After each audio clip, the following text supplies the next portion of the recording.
Hello, everyone, and thank you for joining me for episode 80 of the show. I am your host, Louise H. Reed. With listeners in over 145 countries and millions of iTunes downloads and ongoing podcasts, I'm the fortunate host here every week, Tuesdays, to talk life and leadership with everyday people doing extraordinary things. People who, like our guest today, take brave, bold action in pursuit of their dreams and goals, and are here to share their journey to help you do the same in yours. You hear me say this every week, there's nothing more valuable than time. So as a way that I can show my gratitude to you for listening each and every week, I love to give some Lady Boss love and share awesome swag by having a monthly draw. So if you would like to get your hands on some exclusive Lady Boss loyalty swag, simply comment on a podcast episode with the hashtag LadyBossLoyalty and you are automatically entered. There is new swag coming soon, so please comment away and good luck. Now, without further ado, let's move on to hearing from today's guest. So I will start off by sharing Alison Bucklin's bio with you. So here we go. Alison Bucklin is a wellness lifestyle coach, certified talk trainer, and mom boss. She has found her purpose in joyfully connecting community members to the potential within them and coaching them into the healthy, whole life they'll love. Alison believes this is how she makes a meaningful, multi-generational difference in the world. She is passionate about living a healthy, happy, and inspired lifestyle, and now teaches and empowers others to do the same.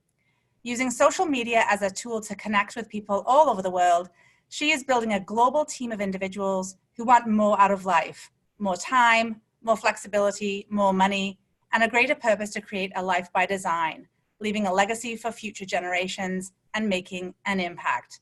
What an incredible, incredible opening for Alison.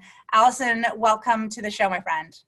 Thank you. This is an honor to be here. I am just overjoyed and thankful and grateful that you asked me to come on here and that we've had a chance to get to connect both online and offline. We've connected before, so this is really exciting. Thank you. And I think we'll jump into this as well at some point in the show, how nurturing connections, certainly over LinkedIn for us and using other forms of social media as well, has just been amazing because you and I first connected, it was over a year ago for sure, and had a call. And it's only been then through other connections that I got in contact with you to do work with you. And anyway, it's really an interesting sort of journey how all of these interconnections and with time as well and nurturing relationships online results in a lot of amazing, not only relationships, but business success as well. So we'll jump into that shortly. What I wanted to ask you first and foremost, I've seen this on your LinkedIn profile, which I know you're very active on LinkedIn and certainly also on Facebook. You can tell us shortly what other platforms you're active on, but on LinkedIn, your cover photo says something and I wanted to ask you about it. It says, you are the CEO of your life. What is that? What do you mean by that? That just speaks so much to me and definitely the message that I want to put out to others. Being the CEO, quite literally to me, the letters CEO mean Chief Excitement Officer for my life. And the message is to put out to you too. You are the CEO of your life. We are all co-creating and designing our lives. So it's important to remember that each step you take, you're in charge. You're in control of how you feel, how you think, the steps you take forward, who you surround yourself with, and the excitement that you bring to yourself and to others and to your life. And it's just really empowering. So I love putting that message out there because that's what I feel I'm doing. I love that. Chief Excitement Officer. You're in charge of your own life. I mean, it sounds a bit like motherhood and apple pie. But first of all, I love that. And also, there's so much truth in that. I am a huge fan of quotes and cliches. I just think that's a really empowering way of saying something so succinctly. So I imagine when you were living the corporate life, which I know because you mentioned on your website, which is AlisonBucklin.com, you talk about how you are a corporate professional turned entrepreneur. So my thought then is that this whole notion of chief excitement officer took some time for you to kind of unveil and to unpack and to become. Can you walk us a little through, rewind the clock a little bit and walk us through that journey? Yeah, absolutely. I mean, in sharing my journey, I always like to start with why I do what I do, because I never in a million years thought that I was going to be the CEO of my life.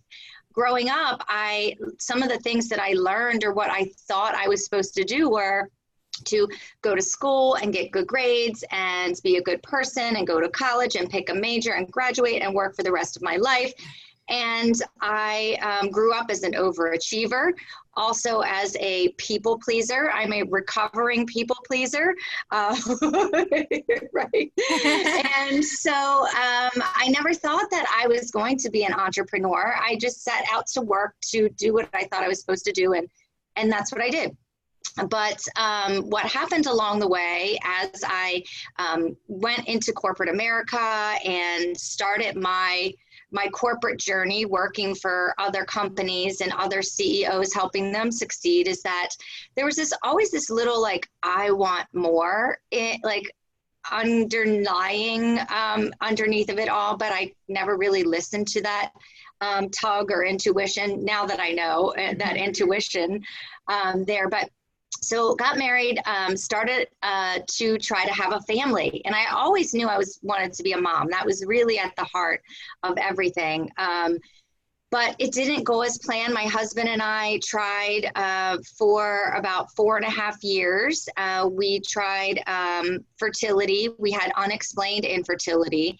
And we ended up trying 11 times before we had our daughter. We had 11 fertility attempts. We had a miscarriage at number 3.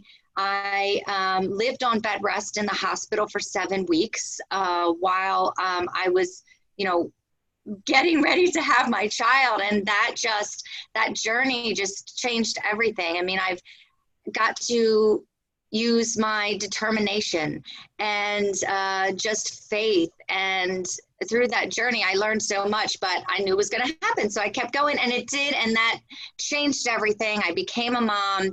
Here's this legacy that I have now. And when I went back to work after my maternity leave was over, I just quickly, that intuition started to get louder, and I started desiring more flexibility, and I wanted to own my own schedule, and I still needed to make money to get further ahead. And that's a tall order for anyone, but for a busy working mom who's balancing career and family and all the other things on our plate, I just knew there had to be something out there. And right around that time, it's kind of funny how all this works out.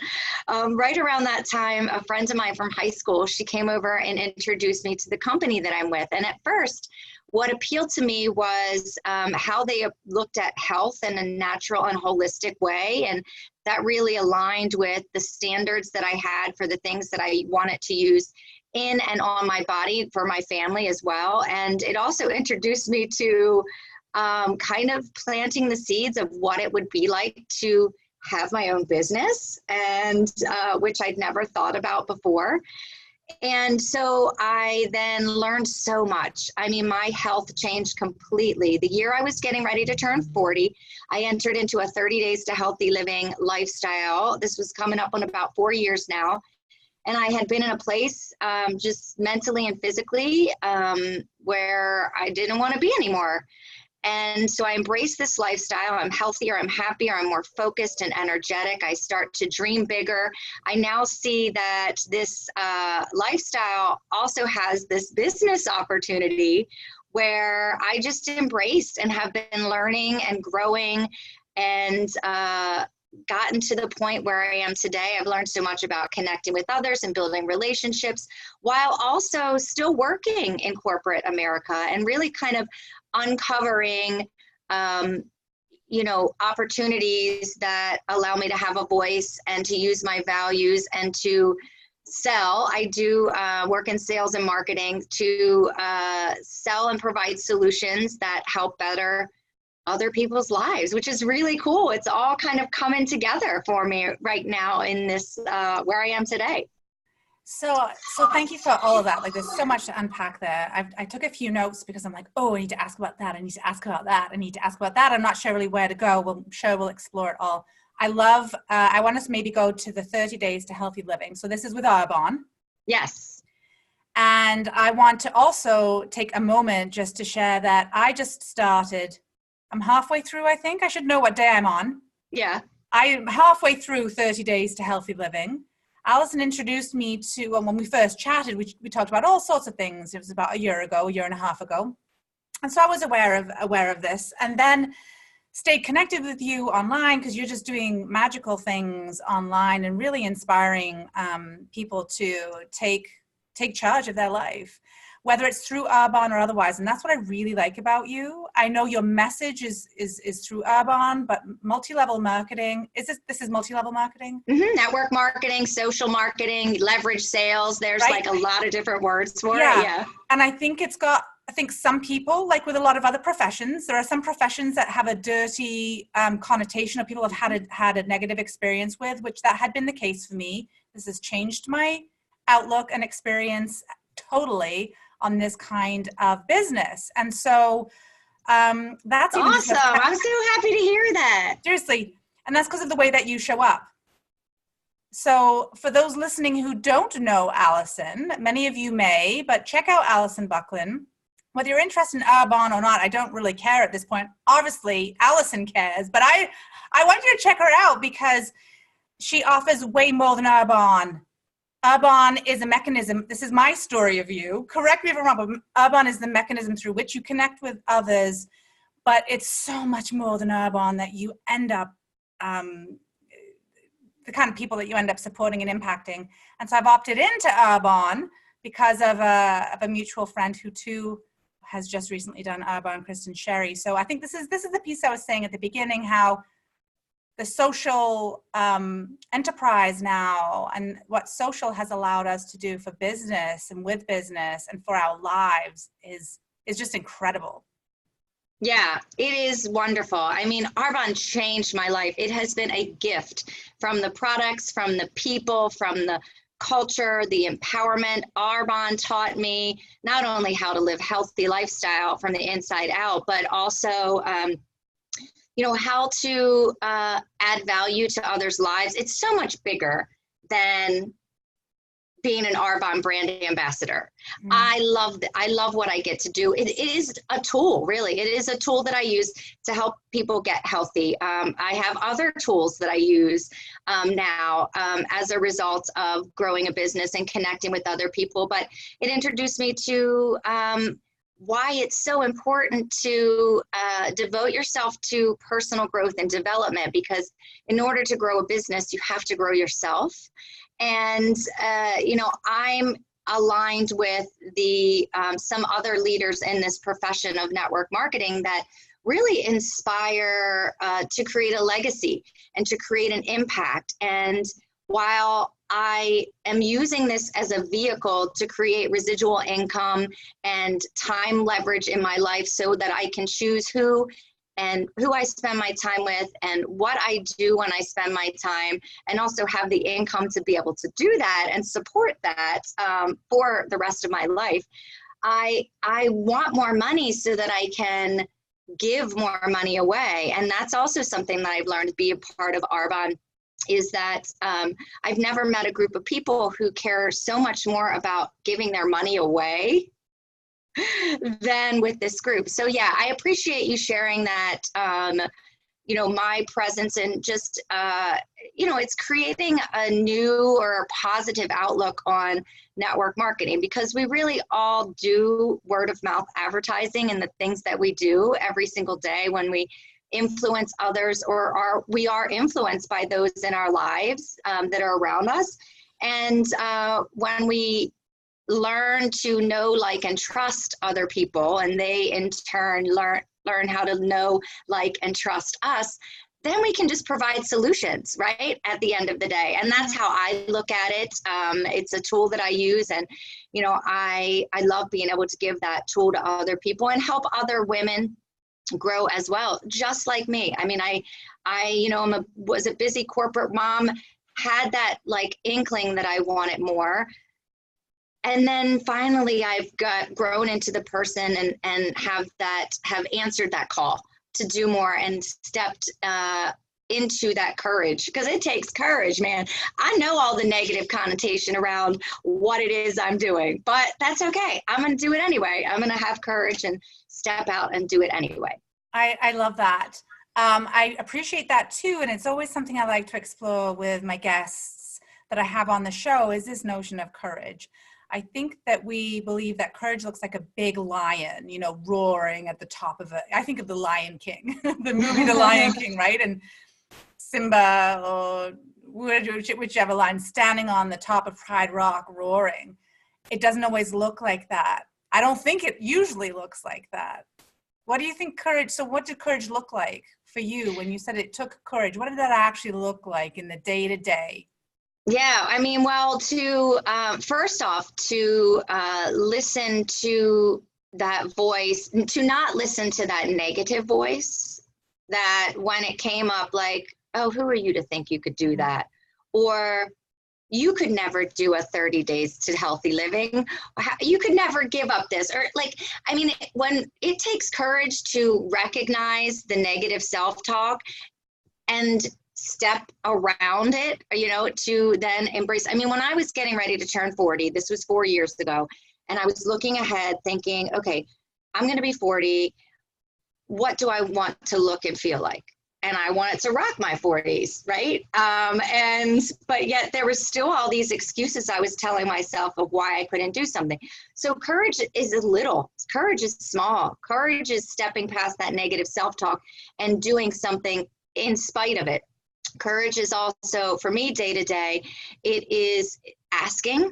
I mean, asking people to take a look at Arbonne, really. I mean, that's as simple as it gets. I mean, I have to open my mouth and ask people to take a look at the solution that I'm offering.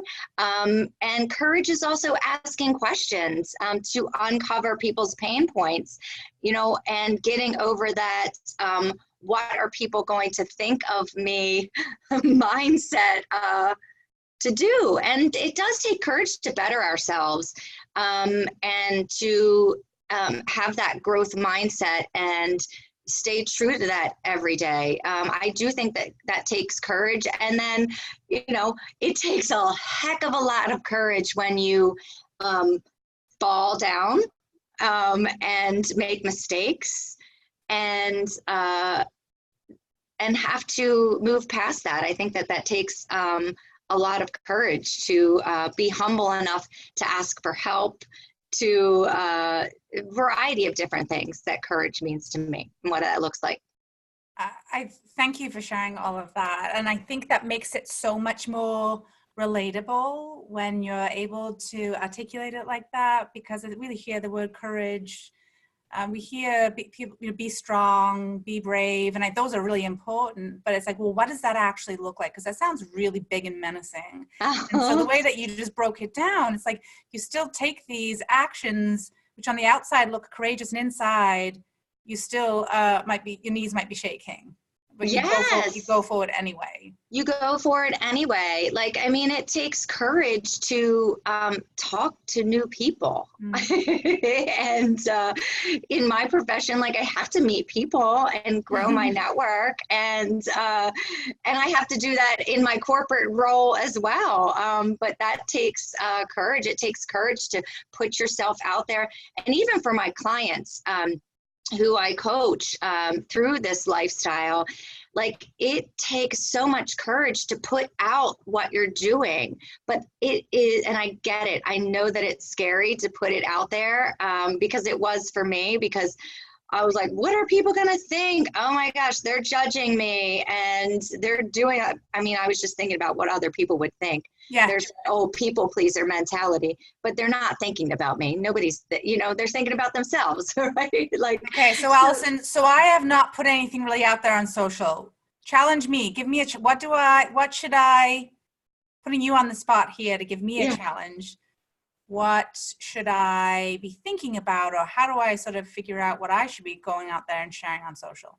Yeah, I mean, I think that when you bring it back to how can this add value to someone else's life, or how can this maybe inspire somebody else? Because we're thinking about us when we're like, have that fear, okay? And then when you change it to think about how could this impact somebody else? Because the people that are going to be meant to see your stuff are going to see it.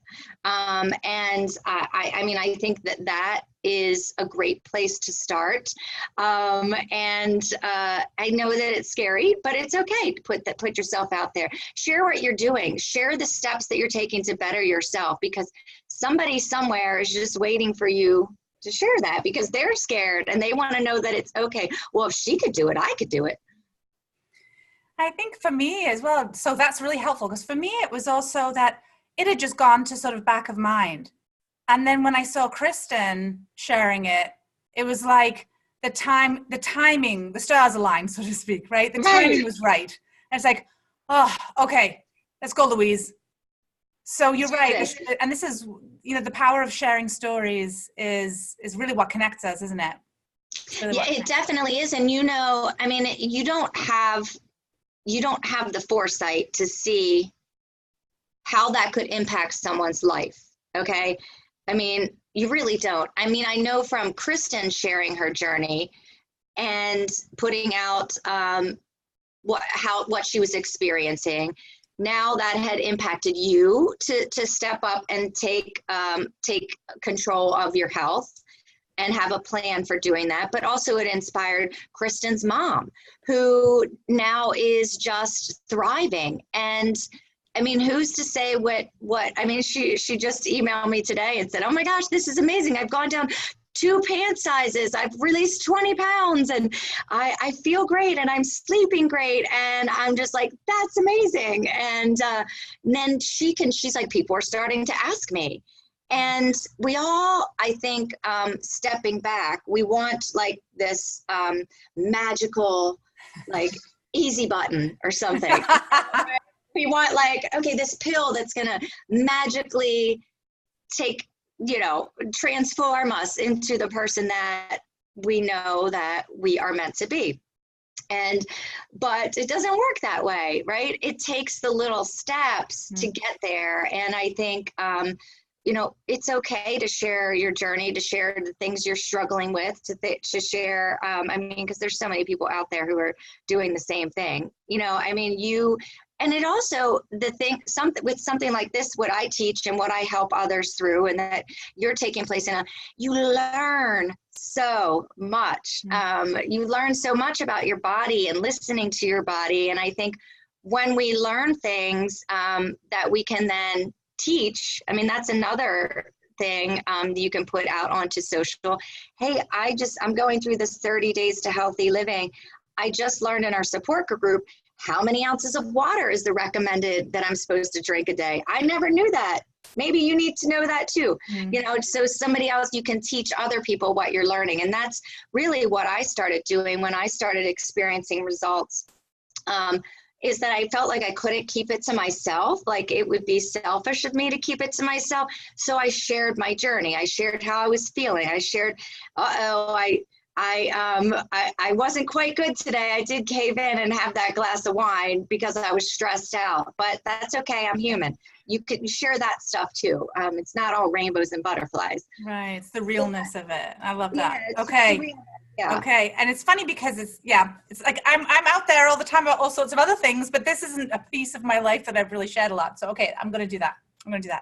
I wanted to ask you, when we were talking about courage a moment ago, we all related to that little voice. I have a voice and I've named her Sally. And my Sally, there's in those moments of self-doubt that Sally can get really loud. So what is it that you do in those moments to sort of build yourself back up, or who do you lean on, or what do you actually do in those moments? Yeah, I mean, well, those moments have started to become less and less, which because I have been working on this for a while. And I'm so glad you asked this question because I think when it comes to that mindset, and I haven't named mine, I probably need to name mine, but I think the fact that you have named yours and we all have that inner voice that tells us all those terrible things that we would probably never say out loud to somebody else. And it's the first step is really monitoring and noticing when that voice is there. And through my work, actually with building my business and with Arbonne, I was introduced to a man named Dr. Shad Helmstetter, who he's written several books on the topic of neuroplasticity. And I've learned and I've studied with Dr. Shad through the Self-Talk Institute, and then really have been implementing how to use positive self-talk for success into my life, and not only to change how my brain is wired, so that instead of those negative messages that had been wired into my brain because they had been repeated the most over time, instead of them going to work, I've been listening to positive self-talk. So not only monitoring those thoughts, but then editing. We all have the ability to edit, okay, those thoughts. When we start to, that starts to say, who are you to think you can do this? You look fat today, whatever those things are that come up and like, you know. I've never thought that before. Joking, I mean, joking. Like, joking. I know, you're right, you Yeah. do it. Yeah. To think, oh, you're not doing this yet. What are you doing? And it goes to work. And then listening to positive self-talk. So I've been listening over time, and I have my daughter listen as well. So to wire her brain for success, things like I have self-esteem. I'm growing up great. I make positive choices. Right now I'm listening to self-talk for the supermind to help me create some visualization and to focus on visualization and my creativity. And so it's really quite fascinating.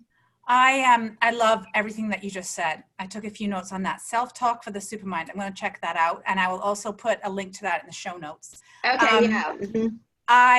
Neuroplasticity is fascinating. For those who that term might be new for, can you share with us what, at a high level, what neuroplasticity actually is or what it means? Yeah, I mean, it really just means that, you know, the neural pathways in your brain, how messages are sent and received, is always changing, okay? And our brain has been wired through the messages that we've received throughout our entire lives.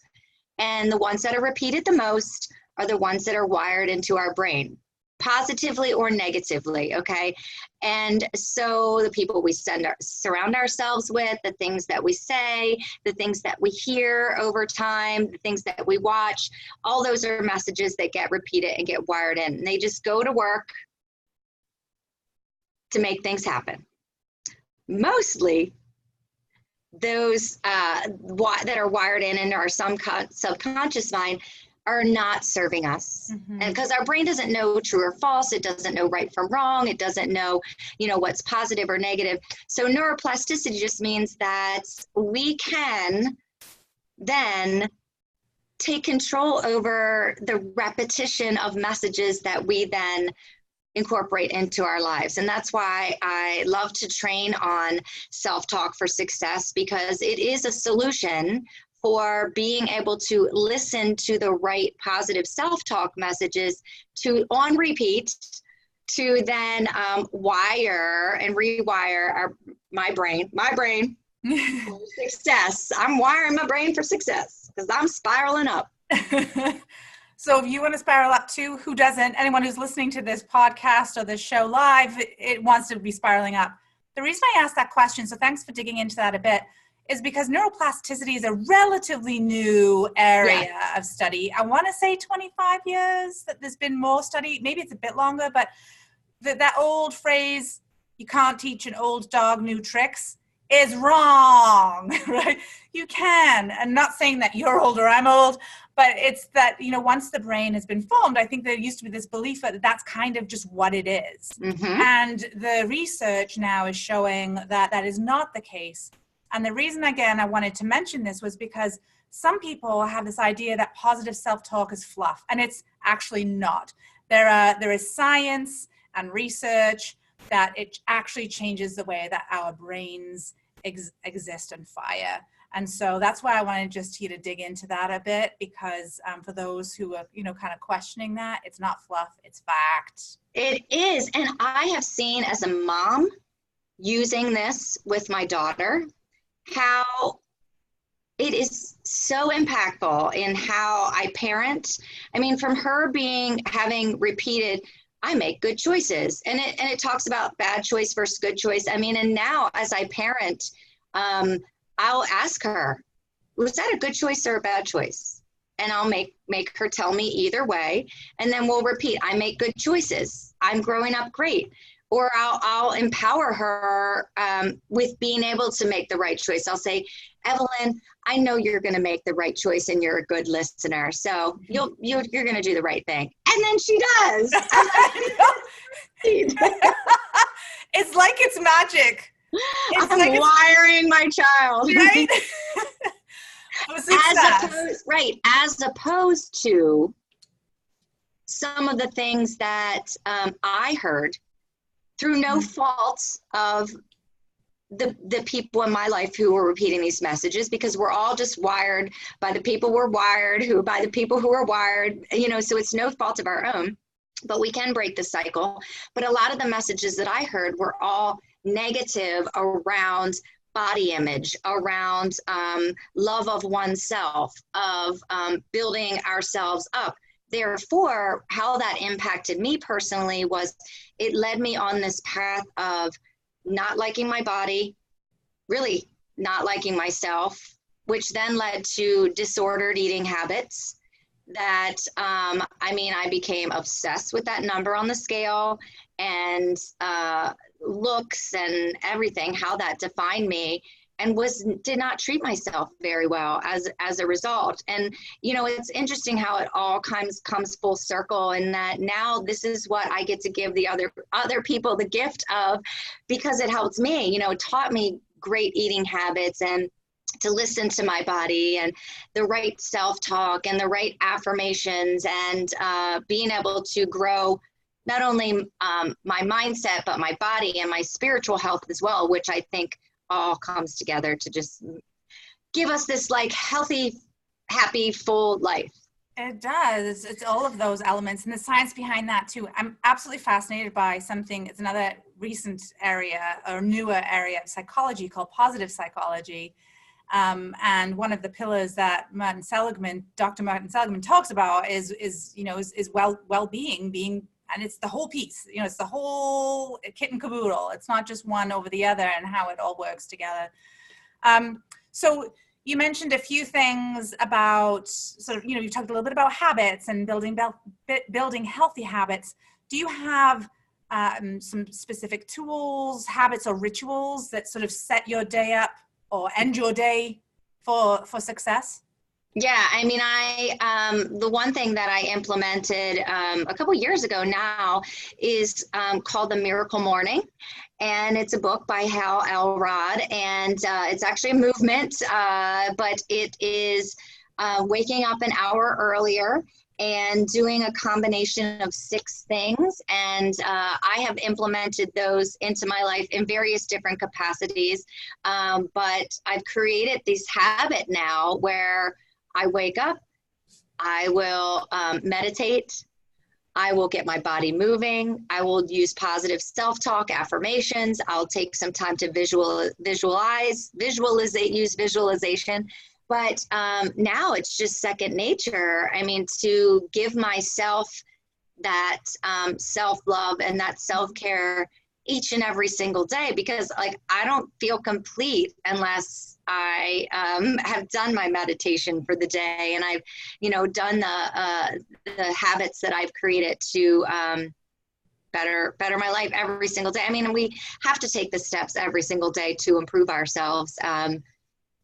And then that just makes life more exciting. It so does. And I think that, you talk about those things which really set your day up to live a life. You mentioned this or I've mentioned it in your bio, about that is by design, not by default. And we get into these default modes, don't we, in our ways of thinking, like you were mentioning before, when you're talking about positive self-talk and sort of retraining and rewiring the brain. And this is a way, I call my mornings, it's MMJ, meditation, movement, journaling, right? If I don't have my MMJ, I can get through the day. And on one day, if I miss it one day, I might feel off, but it might be okay. 2 days, 3 days, it's not a pretty story. And it really doesn't make my days a masterpiece. I want to make each day a masterpiece.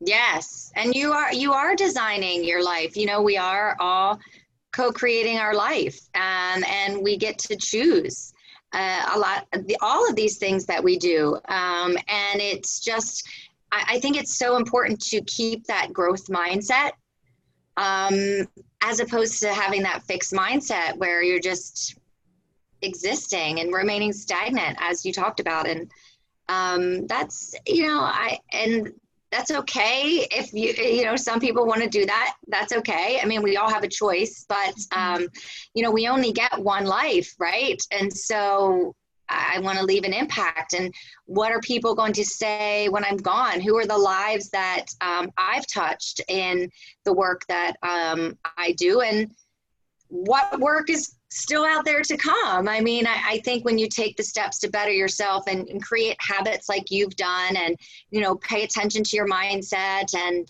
move forward, I think you can't help but attract more positive people and opportunities and situations and circumstances into our lives. And I think it's important. And I think having those routines like your MMJ and my miracle morning, I mean, it allows you to be present, which is really, yeah, I know, right? I mean, it's like I keep reminding you, just be present in the moment. It's okay. Life is, especially this time of year with Christmas and New Year, new decade coming, we can get caught up in all the things that we think we have to do or in the places that we need to be. But I think mindfulness and well-being and being present is just really key. I'm happy to be present right here with you right now. I know, right?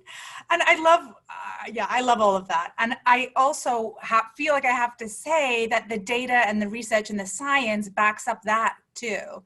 The impact that gratitude has on the wiring of the brain and how it affects how you positively then show up at work, how that affects your relations with other colleagues. There's a scientist in the States who studies actually the relational energy and how that impacts bottom line business results when you've got positive relational energy. It makes sense. You want to be around people that make you feel uplifted. And so not only is it better for your mind and your own health, it also is better for it's like, we know it's contagious. It is. It's a good thing it's contagious. Unlike the flu that one of my boys has right now, which is not. Right, because we all feel it when there's not that uplifting energy around you. But yeah, no, I agree with everything that you're saying, and I love how you do bring it back to science too, because there is that this isn't all. This talk is a like fluff, right? I mean, I've lived it, but I have a part analytical mindset as well. And I love to do research and figure out and be led on a path of understanding the why. And it's really exciting to witness. And then to be in that place where, yeah, everybody around me feels uplifted. I get excited.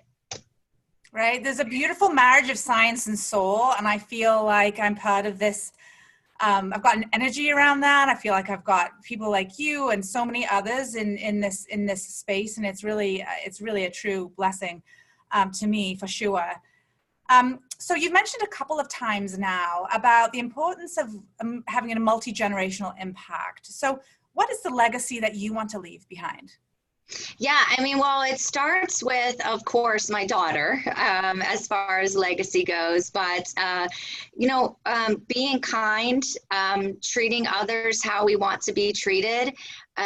Legacy to me is, can be as small as smiling at someone. I mean, it is really that ripple effect that, that we leave, in our lives. And I mean, even just speaking about sharing our journey on social media, that to me is the legacy, and being able to impact others' lives and be kind.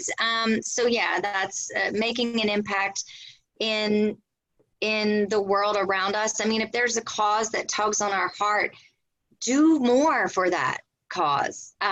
Or maybe if you don't have the money to give, like, volunteer your time.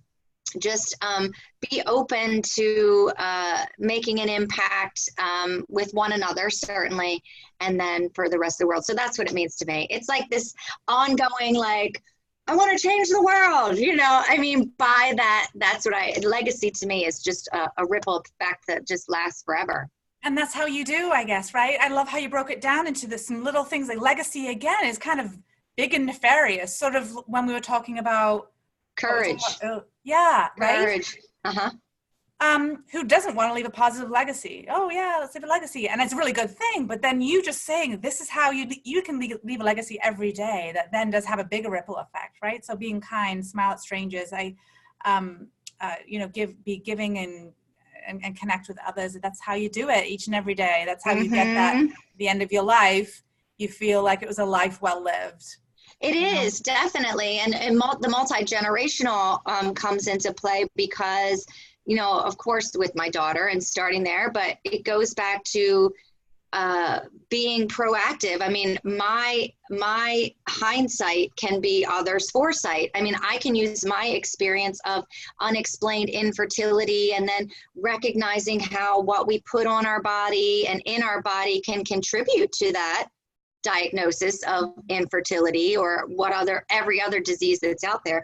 But I can impact a younger generation who maybe has a dream and a wish to be a mom just like I did, but maybe I can impact them early. And so they may not have to go through what I did, to motherhood. So I think in that generation, but then, in our older generation as well, I worked with my aunt. She's passed now, and she survived breast cancer for 16 years, and she passed 3 years ago, and in 2016. And just seeing what she was going through, and I had been aligned. It was early when I was getting aligned with Arbonne and was teaching and learning about holistic health and gut health. And I remember talking to her and kind of introducing some of those things, and she at one point said, oh, it's too late for me.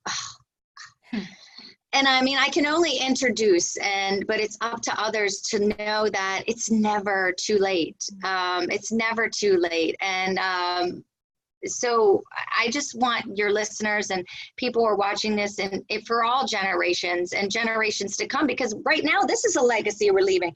Who's to say, my grandchild could come and watch this, which is so cool. Thank you so much again for the opportunity. But it's never too late, really, to try something new or to better your life or take control of your health, for sure. I totally agree. It's never too early and it's never too late. No, right, exactly. What's that old Chinese proverb or saying that the best time to plant a tree was 20 years ago? The next best time is today. Right? Tomorrow's not even promised. So, yeah. I mean, and it's so true.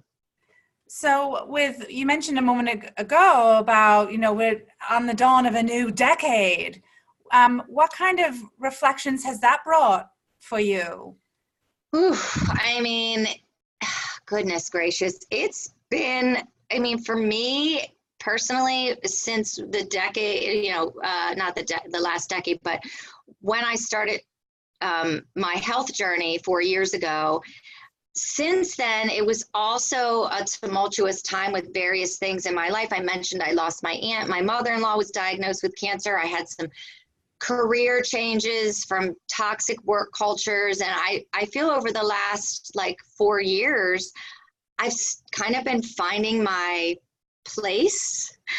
And as I enter into 2020, like, I'm like, this is it. Like, I am there. I am getting there. Like, I feel really healthy and happy and confident that there's a lot of momentum, but also that there's a lot of stability too. I'm starting a new job in 2020, which is really exciting. I've been career changing over the last couple years, finding my place, and I'm starting a new job where it is perfect, like perfectly aligned with health and helping others, and it's just, and sales and relationship building, and I'm really happy about that. And I'm turning 44 on the 4th, and fours are good. So I'm excited, and it means new health goals. Our Arbonne 30 Days to Healthy Living for 2020 starts off on January 6th. And I'm excited because I'm leading that private support community that we have on Facebook, and I'm also participating. So I'm like, this is going to be great. That's so good. And so lots of things that you've learned and now looking forward to. It's so exciting. Yes, it's so exciting. I remember, so we started on this journey then at a similar time, despite the fact we didn't know each other then, because this journey for me started really 4 years ago too. And I feel like after reading Michelle Obama's book, Becoming, I'm not sure if you read her book. I have not.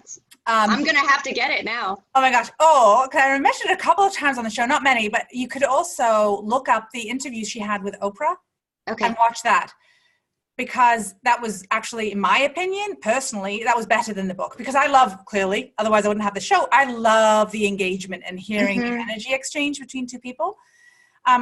All that to say, the reason I bring this up was she said something in the book that struck me. She said, we are always in the process of becoming. Right? It's not like you've arrived and it's like the end. The end is when it's really the end. Right. And so I loved that we are always in the process of becoming. And so I thought it was really quite a beautiful way to succinctly say or highlight that we're always evolving and growing. I guess it's just in a different way than I had previously. Yeah, no, I love that. I'm definitely going to have to check that out. I mean, it is. We're peeling back the layers. We're uncovering ourselves. We're blossoming and blooming and becoming and belonging, and I think it's fun. It is fun. It is fun. At 40, I remember I only said it to myself, but it was very scary saying this to myself. I said, if this is life, I hope I don't have a long one. Oof. And while I have suffered from depression, and it wasn't a suicidal type of statement. It was more of a, that's really where I am right now. Like, that's how low. And so I've been there. Yeah. And now on a different, on this path, now it's like, there's not enough time for me to read all the books, to meet all the people, to experience all the things. And that was just merely 4 years ago. And it's amazing when you can, when you start taking those little actions towards more joy, the self-talk, and a lot of the things that you've shared through our time together so far. It's amazing how that changes. It really changes your life one day at a time. It does. I get so excited. I mean, I still fall into the, like, I've had some mental health challenges myself. So, sometimes that habit and that exists for so long, and then you can get wrapped up. I get wrapped up in the anxiety, or that negative self-talk comes. And then it's like, no, just like be grateful, be present, and then something will change and shift, and it does. I mean, we have to learn the tools to help us along, but Yeah, I know. Who'd have thought? Like, I agree. Like, I didn't, you can't, you can put it out there. Now I've become more intentional Yeah. about creating my life. Whereas before, I think I was just so clouded, Yeah. body, mind, and spirit, that I didn't, it's cool. I unclogged the drains and here we go. Here we go. So what I'd like to ask you, perfect sort of segue into, if there's someone listening right now who's like, yeah, well, that is me. I need to do all the things, and I do feel overwhelmed, and I do feel like I'm in a bit of a cloud.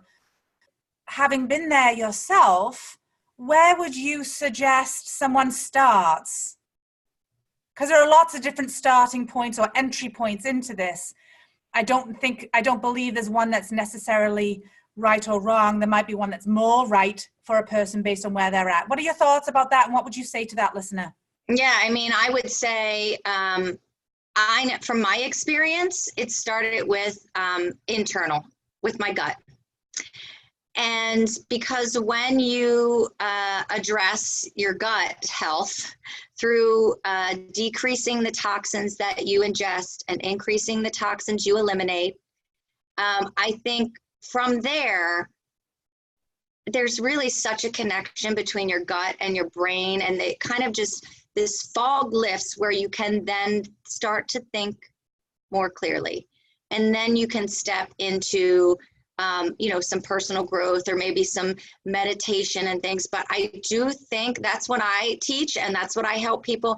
Let's start with getting your gut health first. Let's introduce this 30 days to healthy living lifestyle, and just give you a taste of what feeling good feels like when you have that clarity, and then we can go from there. But that's what I would suggest. I love that. And there's also, and I know that you know this, but for the listeners, there's also tons of research on gut health. And this is relatively new as well, in terms of that being like the second brain. It's remarkable how gut health impacts absolutely all of our functioning. And if we think about it for a second, when you go to take your car to a dealership, I think most people, even me who I don't know a lot about cars, I think most people know more about cars and taking care of cars than they do about taking care of their body. Yeah. And you're careful and cognizant about the gas that you put in the car. You can't put a diesel in a non-diesel vehicle. What's going to happen to your car if you go to the gas station and you put diesel in a non-diesel car? Right. Well, we know. We're doing that to our bodies. Not that I need to tell. That's to my listeners. That's not to you, Alison. I know that you know that, and echo that. So I just really wanted to sort of just play on that statement you made about the importance of gut health and how that can then free the brain and clarify or create some mental clarity. Yep. So that's your forte. How would someone best reach you, find out more information about you, connect with you? What's the best way? Yeah, I mean, certainly through my website, AlisonBucklin.com with one L. And I'm on Facebook and LinkedIn. Those are my main two that I go to. You can reach me on Instagram. That's Alison_healthy and happy life. And, but yeah, you can send me a message. Feel free to reach out. You can subscribe to my website and get in touch with me there. I share the 10 positive affirmations that I use. If you want to subscribe to there and get that, learn a little bit more about my story. And then if your listeners are interested in, taking control of their gut health and learning and growing along the way, I'd be happy to help them in 2020 and beyond.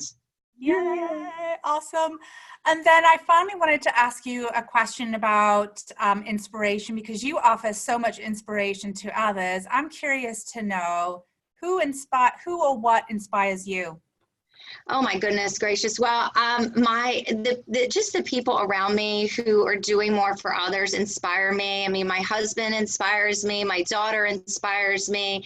I'm impacted by people like you, other moms who are going after their dreams and doing more for others. I get inspired by a lot of different things, nature and my faith, and yeah, so it kind of depends. But more so, it's the people I get to help that inspire me to want to do more and continue to grow more and learn more and earn more so that I can give more and just be more. Well, thank you to you, Alison, for being my inspiration today. Yay. My show is my favorite hour of the week. I say that I think almost every week. It truly is. The energy that I got from you, the information that I got from you, and I know that has also been translated to my listeners. I'm just so grateful for, and I want to say a huge, huge thank you. Thank you to you too as well. I want to thank you so much, not only for being a guest, certainly on your show. This is so exciting, but also for, trusting and learning and growing with me as I help you take and address your gut health and do more. I mean, I'm so proud of you, and I am grateful for you for sharing your journey. And but for us, I mean, I remember when we first connected, I was like, you are my soul sister. It was awesome, hey? And look, here we are, right? Here we are. Yes, exactly. So thank you for that as well. And of course, thank you to all of you, my loyal listeners. And I'd love to remind you that information about my radio show and guests can be found at louisehreed.com. Also, a big shout out to two men in my life, Karen Steele at Contact Talk Radio Network, who is my producer, and this show would not happen without him. And of course, my love, Jay Andrews. Until next time at 11 a.m. Eastern, I'm Louise H. Reed, wishing all of you an amazing day. And in the words of Alison Bucklin, be the CEO of your own life. Have a great day, my friends. Bye.